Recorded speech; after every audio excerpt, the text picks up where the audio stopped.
Hi everyone, this is part 20 of the little hit and miss engine that we're doing. I don't know how far I'll get in this part because it's the governor that I'm doing and it's a little bit intricate and I'm trying to wang my way along it, or wing my way along it. I think it might go a bit slow this, so it might go over 2 parts, but we'll see how we go. We'll go over onto it and I'll see what we're going to do and what we're going to make. There'll be some work on the lathe and there'll be some work on the milling machine as well, but as I say, it could end up being a long one, so I might split it into 2. Okay, let's have a look at what we're going to do. So I had to make a bush, a reducing brush from 12 down to 10, and I'll show you what that were all about later. But I've gone to fit it, and it's too short, and what I didn't realise was it went through a part that I didn't think it went through. I thought it sat up against it. It actually went partly into it, so I'm going to remake it and I've got to make it bigger. So I've got to get this touch up on that 0, and it wants to be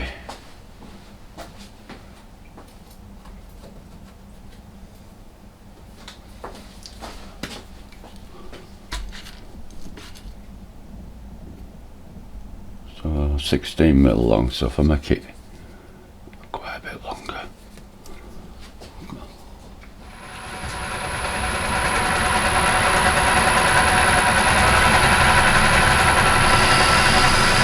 I'll probably mute the sound down a bit because it probably do your head in.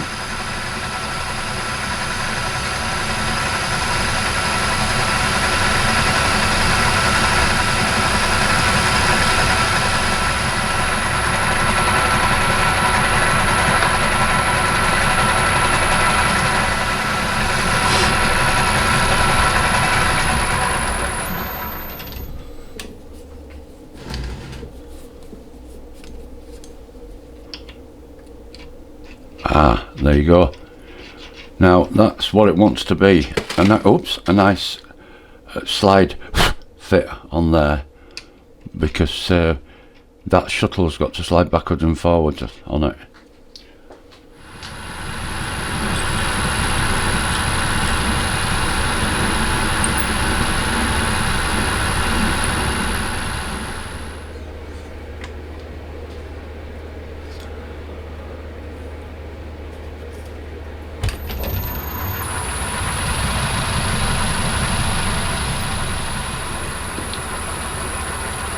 I think that's just about it.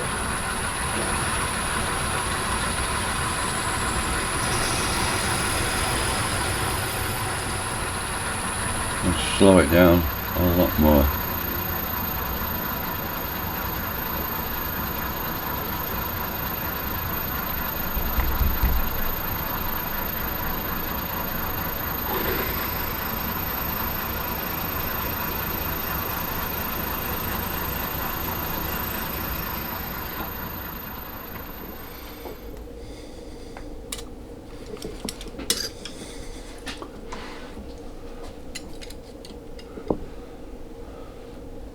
Any breakage on chamfering it out, because I need a square shoulder to press on. The flywheel's going to be pressing on this.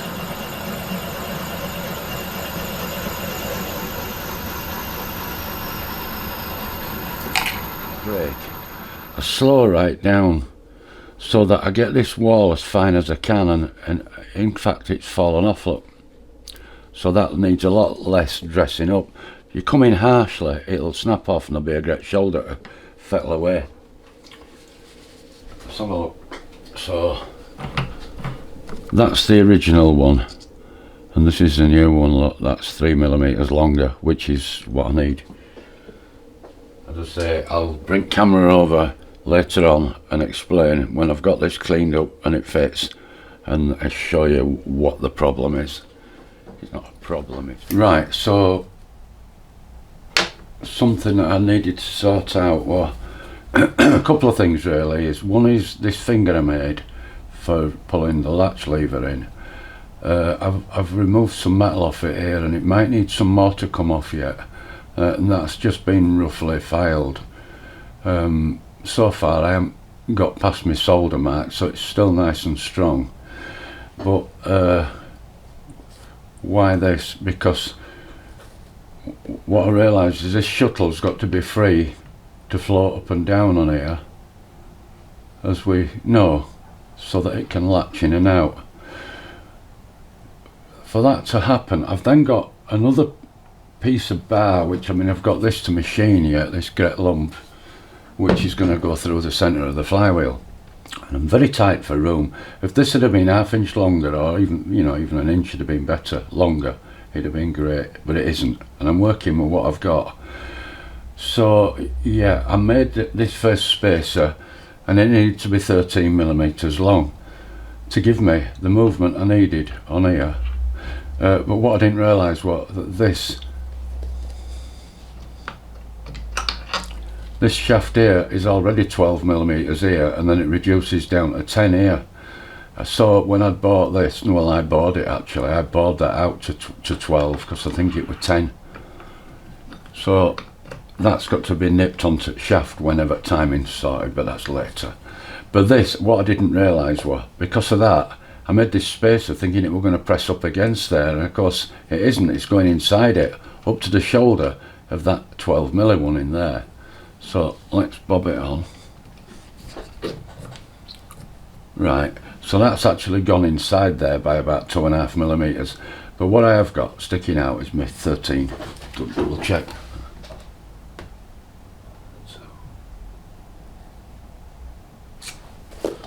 Double check, because I ain't checked this.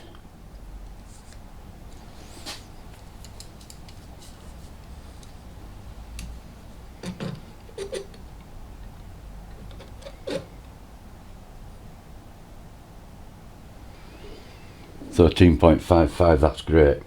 That's just what the doctor ordered. So I'll put this back on.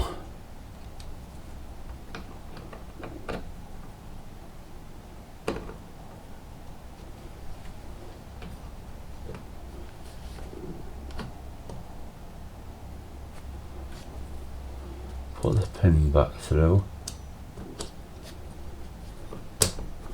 Right, so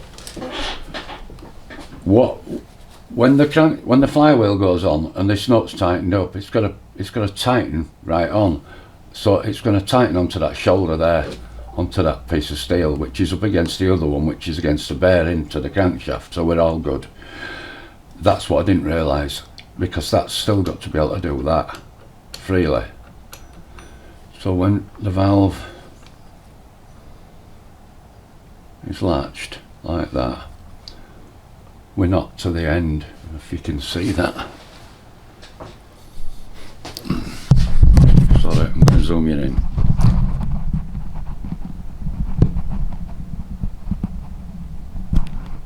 So that it's still got a little bit protruding. That'll allow the flywheel to be tightened up against it.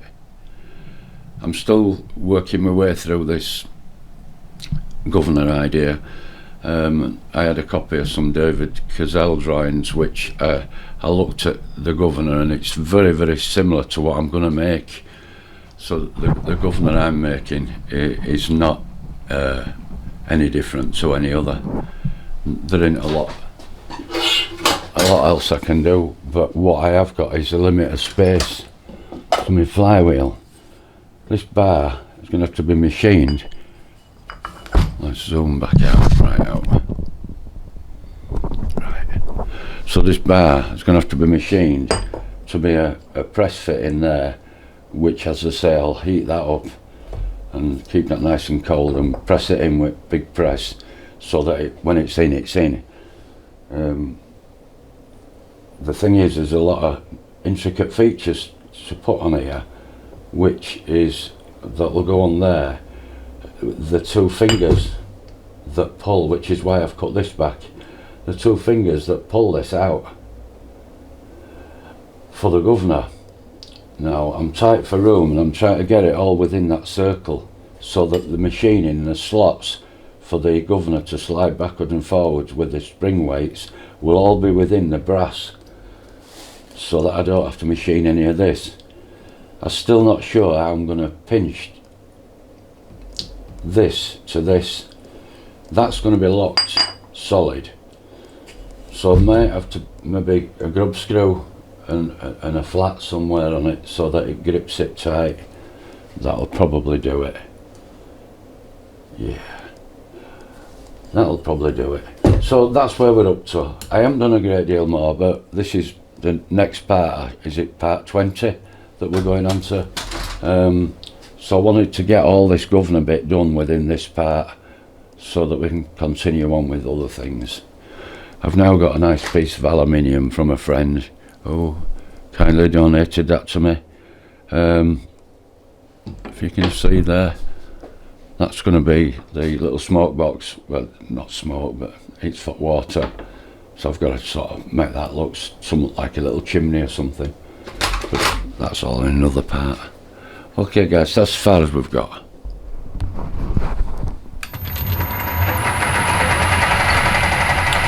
Excuse the noise.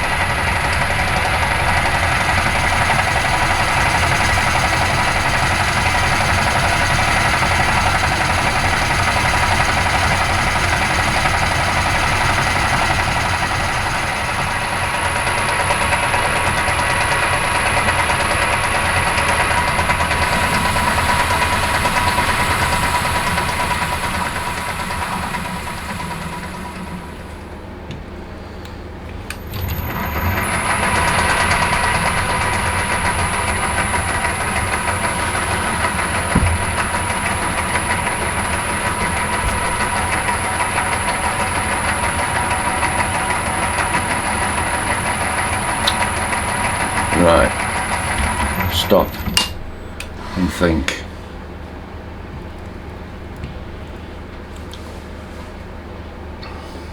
I'm going to come back shortly because I think I have to bore a hole through first. Let me just draw it up and see what I'm doing.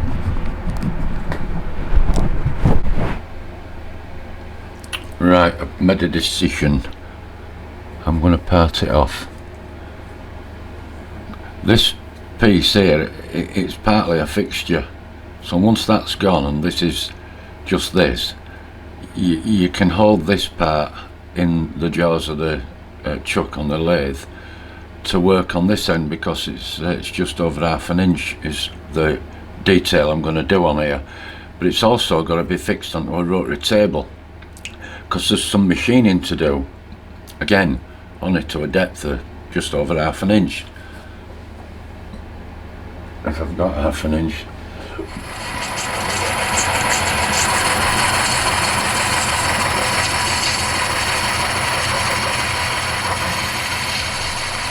It's going to jam as that, so I'm going to finish it with that. So.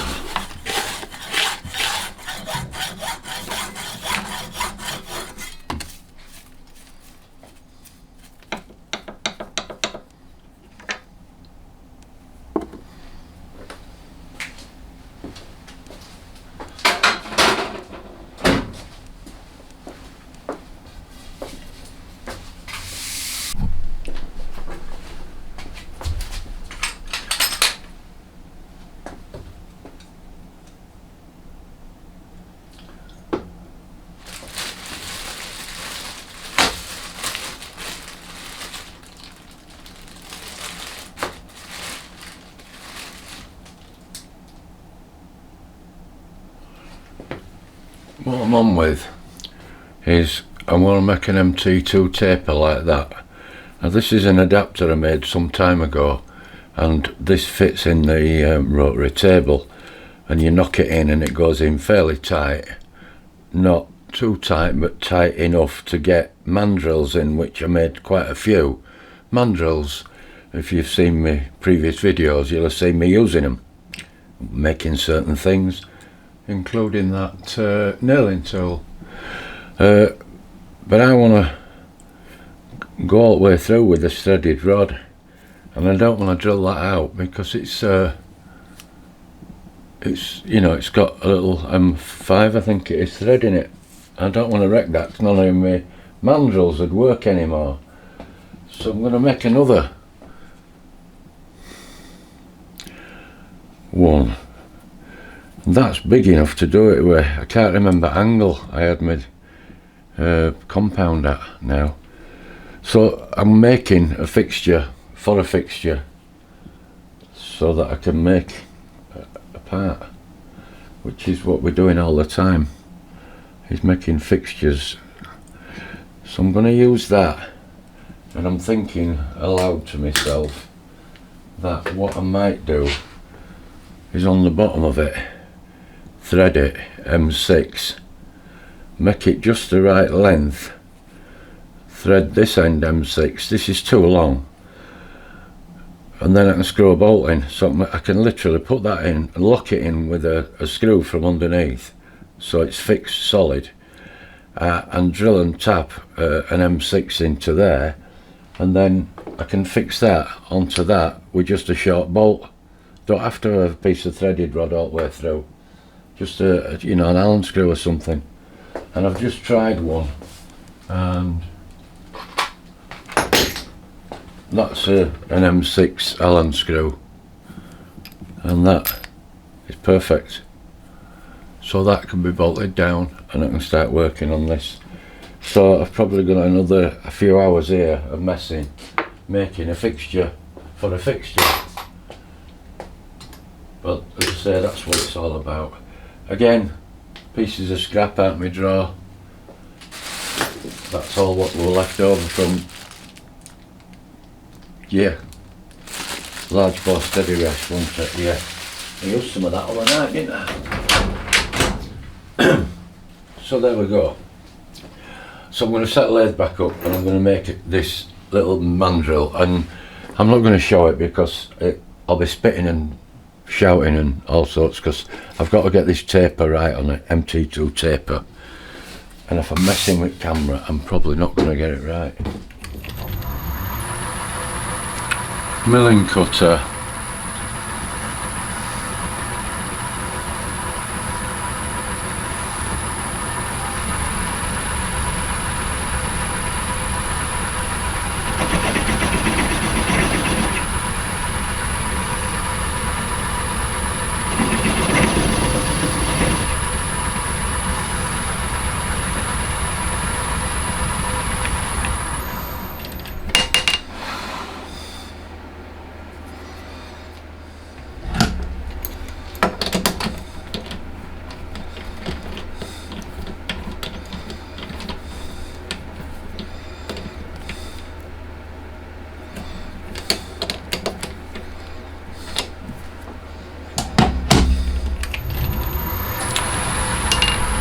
$5mm drill bit.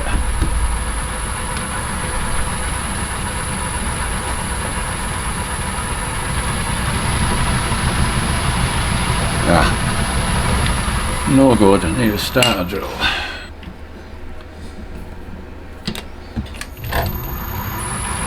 Oh, that's wibbly. Oh yeah, it's got a flat on there, that's why. I've gripped it on flat.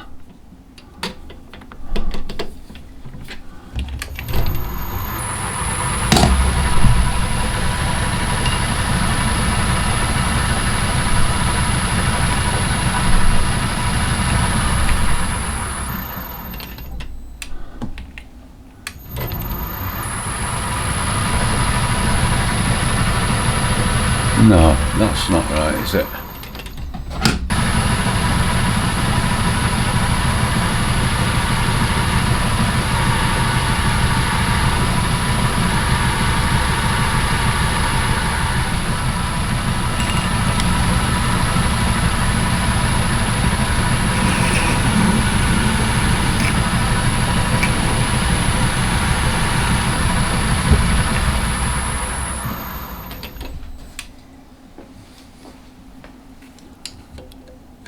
Sanity. Check.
So I might be asking yourself, what on earth were all that about?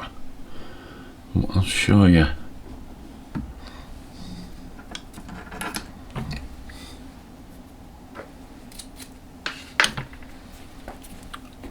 So that's my MT2.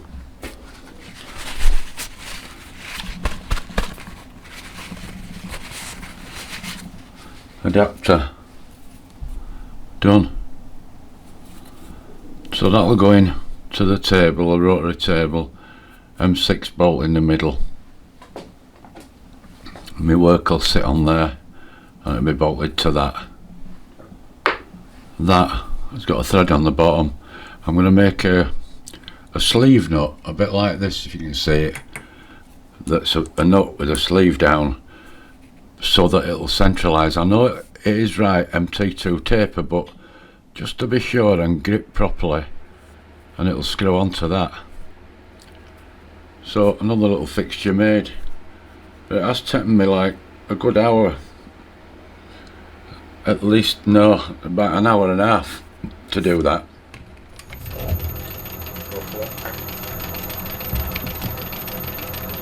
Oh dear. Oh dear, oh dear.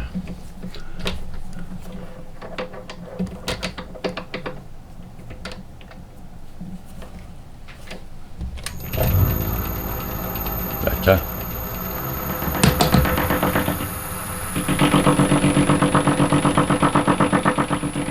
No, that's no good, that's taper turning in it. I'm gonna have to. Ooh. That is no good.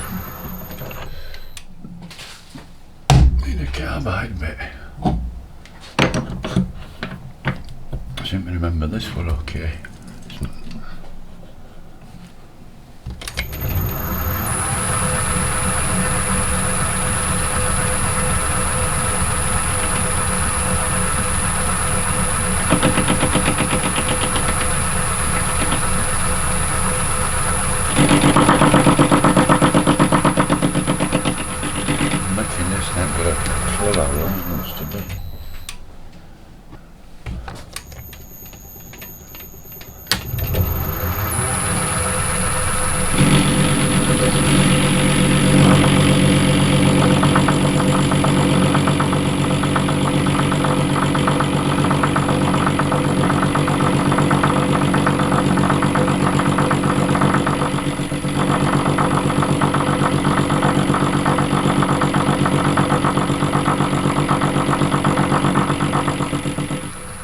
Certainly don't like that.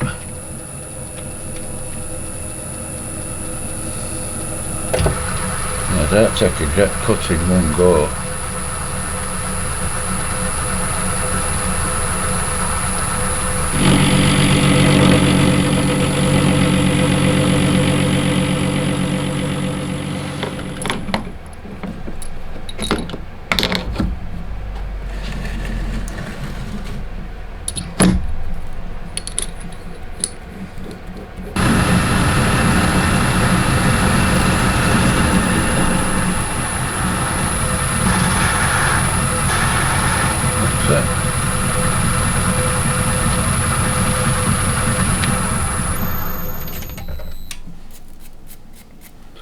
That's going to replace 1-inch drill box 5.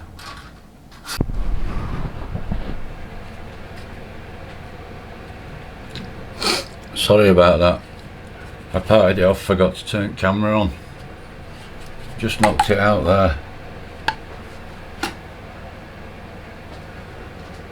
I didn't thread it. That's got to be threaded M6, but I haven't threaded it yet. That'll be hot, so I'll let it cool, deburr it, and we'll bob it back in here, hold it on the X, and I'll tap it. And then this, there's a recess in here, so I'm going to fix that down to that, and then do some work on here on rotary table by spinning it round. So the fixtures I had were only for a little thread sticking up or a little dowel to locate something on that you then clamp down, but because of the work I want to do on here, there was no way to clamp it down. So as you've seen, we've made an MT2 taper. It's got an M6 thread in it, and it's got an M6 thread stud sticking out of it, which I machined onto it. Then I've made this collar, which has got an M6 thread through it, out of that X-bar that was rock hard, and fettled it. That took some tapping. I used all the 3 taps, and I had to do about a 16th of a turn at a time and back, 16th back, otherwise it just felt like it were going to snap the tap. So we bob that into there and it finishes pretty flush. Like that.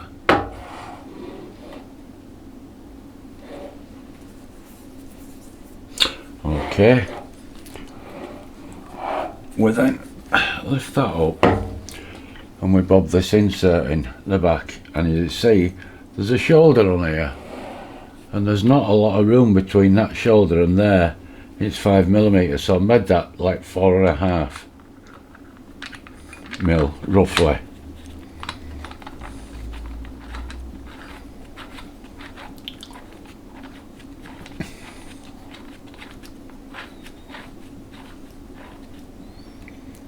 I'll nip that with a spanner,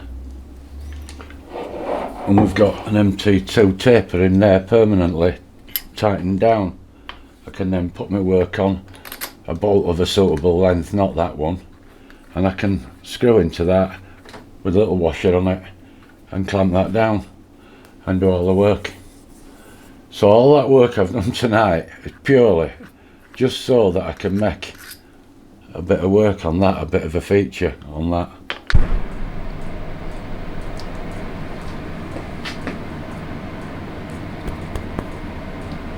Bolted in tight, tighten the nut up underneath, squared this up to the bedways, and we've now got it lovely and central, and we can work on it. I need to take it out now and mark it all up for what I need to cut out.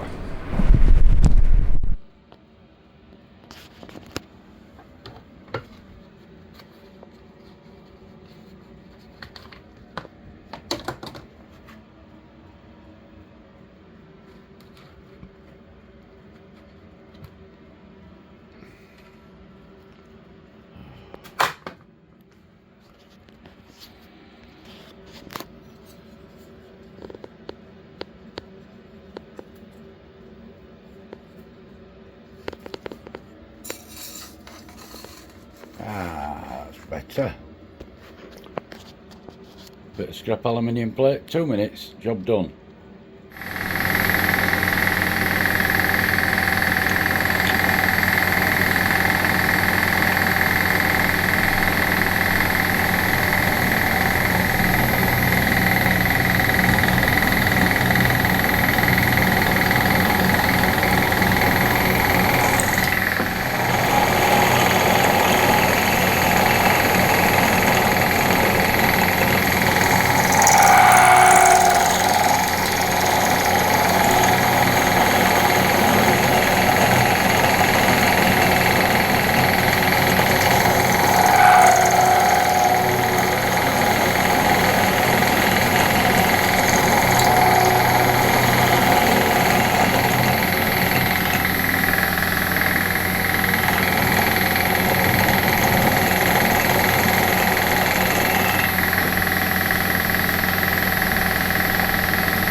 Did we?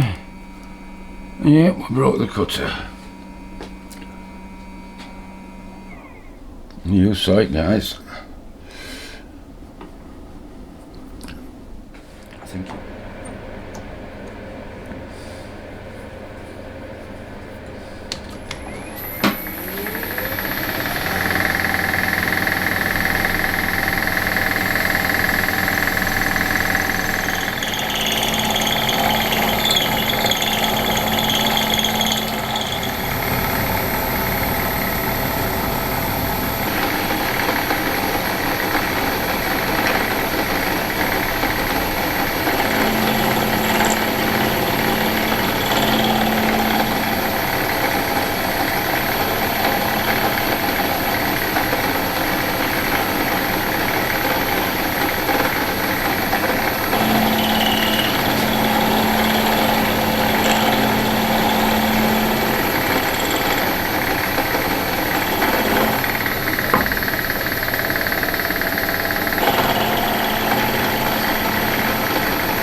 So yeah, that's the slots for the fingers. This is going to be bored to go on the crankshaft, and then it's going to be parted off back here, and that sacrificial piece will come off. I'm going to have to be really careful cutting that off. I might even bring it out a bit and actually cut it off on the big bore and then dress all this up, because I'm worried, excuse me, I'm worried that when I start bashing away at these fingers with part off blade, it might break them or bend them. So it might pay me to just bring that bit of work out a little bit.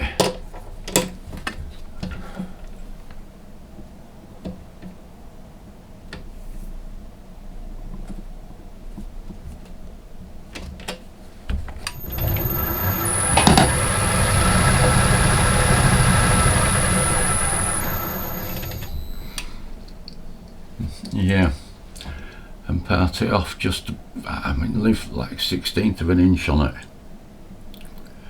which will mean I'll have to file it all up and dress it up, but I'm just worried, as I say, that them fingers might break off.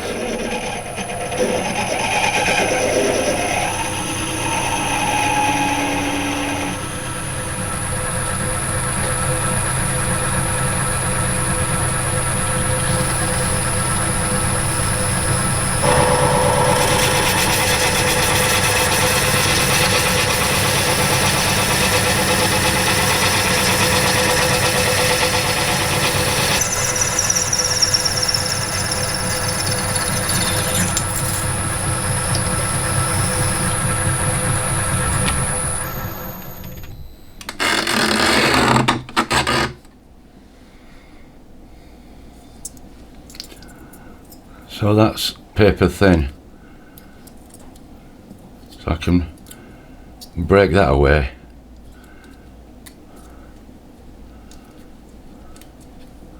Yeah, look,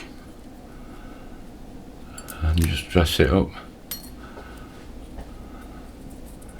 Yeah, it's going to need filing there, look, to get that off.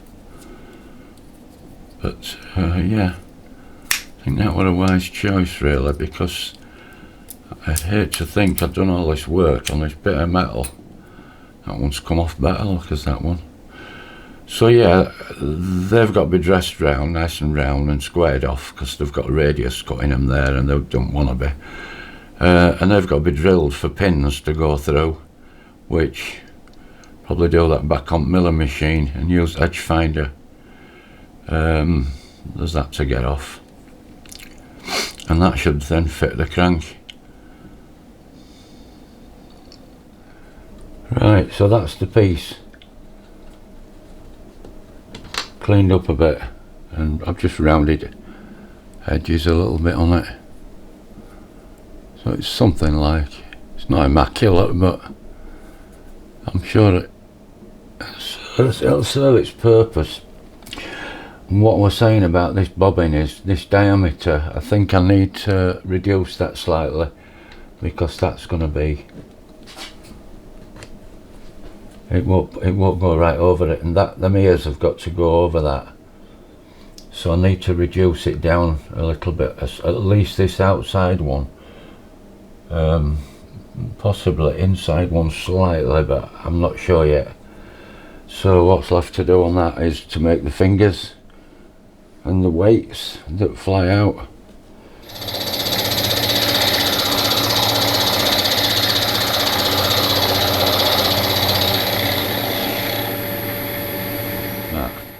I had a problem with it, I couldn't get it in right, so I've had to shave some off this here, this latching mechanism,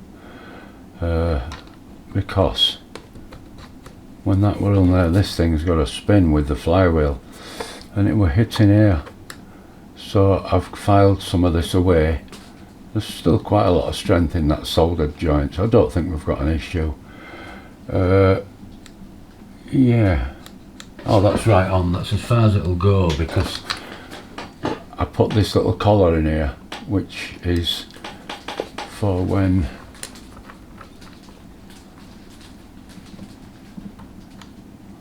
it's latched. That's pretty much flush with that collar, so that that can't encroach onto that.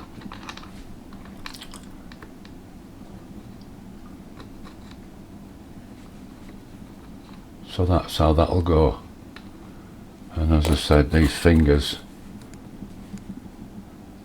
will go in there, and they'll move and pull that backwards and forwards. See that? Yeah, I'm sure you can. So yeah, these will be shaped to look like this sort of, I mean, that'll be more radius there. That would be actually more there, sort of like that. That sort of idea. And the pivot would be here.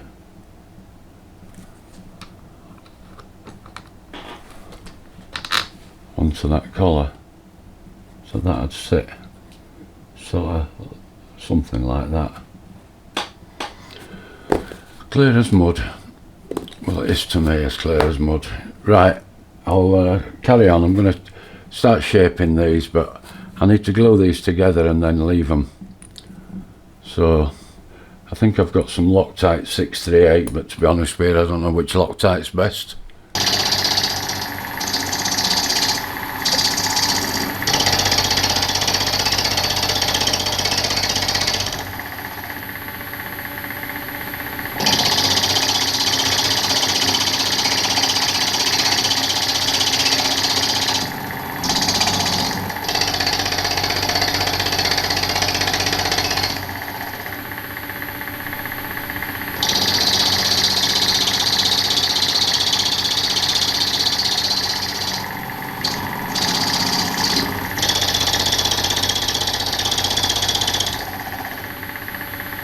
I've set a stop on here, down on my bed, so I can't go past. So I'm going to cut to exactly the same spot every time, just in case you wondered.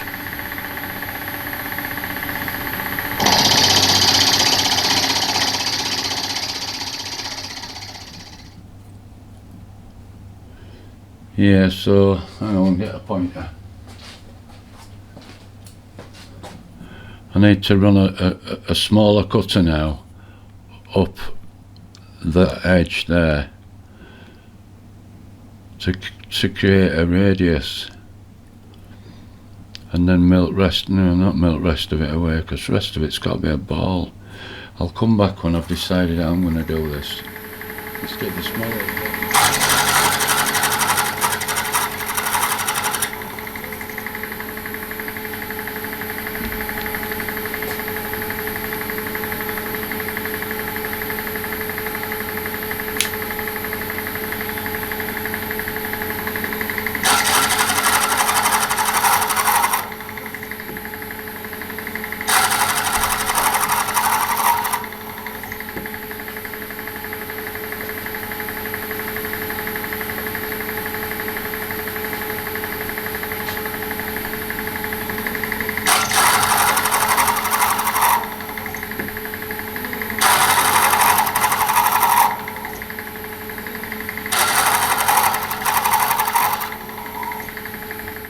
the endeavours of this evening. Spent quite a few hours on this, so you saw me starting to cut that. You can't see it. You saw me starting to cut that with this milling cutter, and then the bonding broke away, the 638 Loctite. So I thought, well, I'll just work on one at a time. So put that one there, and this is what I've got so far. I've put an hand behind it, see if we can get a good focus.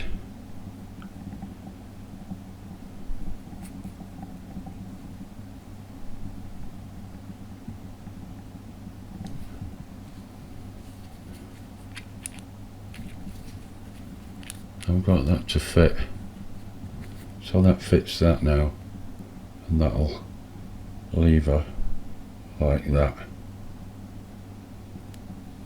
Obviously a pin to go in there. This needs trimming down some more because it's too deep, it's going too deep into the shuttle.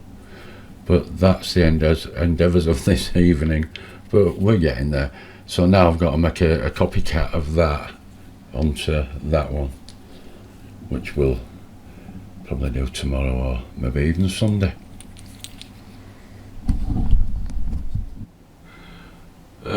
So I don't think I got as far along with this project as what I thought I was going to do. I found all sorts of complications along the way, and it's all to do with measurements and getting everything to fit within a small area, and I've got such a short crankshaft that it's difficult to make everything fit. But I hope you found it interesting what I've done, and I'll do a part 21 of trying to finish this governor and hopefully get it to work. Okay guys, I'm sorry, we're in a bit of a mess in here. There's stuff everywhere, and it's because of the TVR. I've got a 2-post car lift.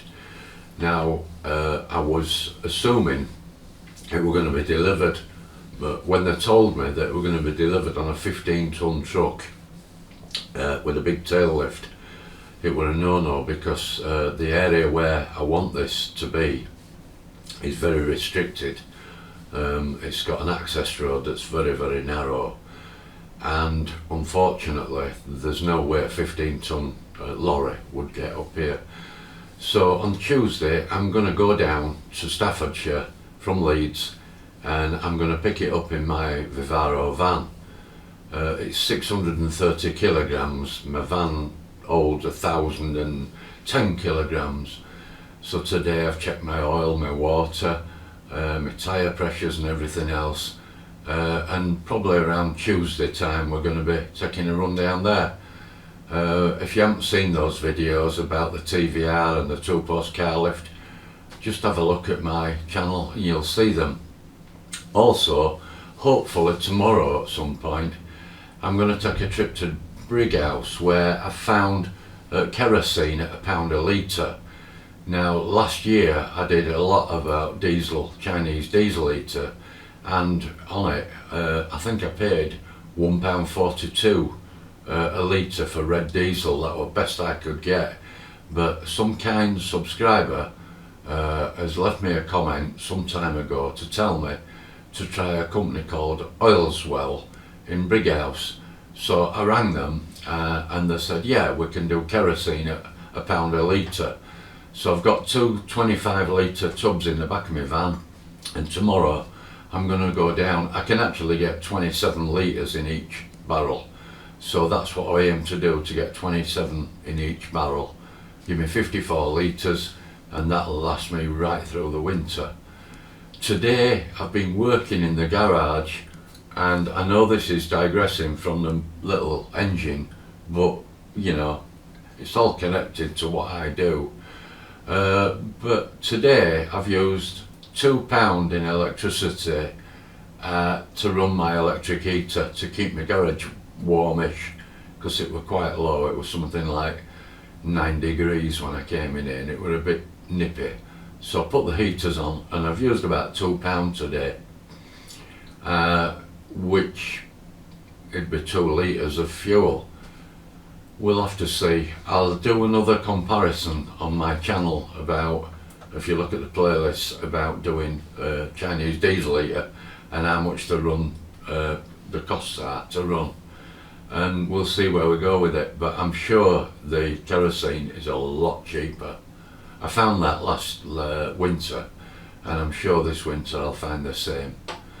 Okay guys, I don't want to digress too much, and I have done already, I'm sorry, but hope you like part 20 of what we're doing here.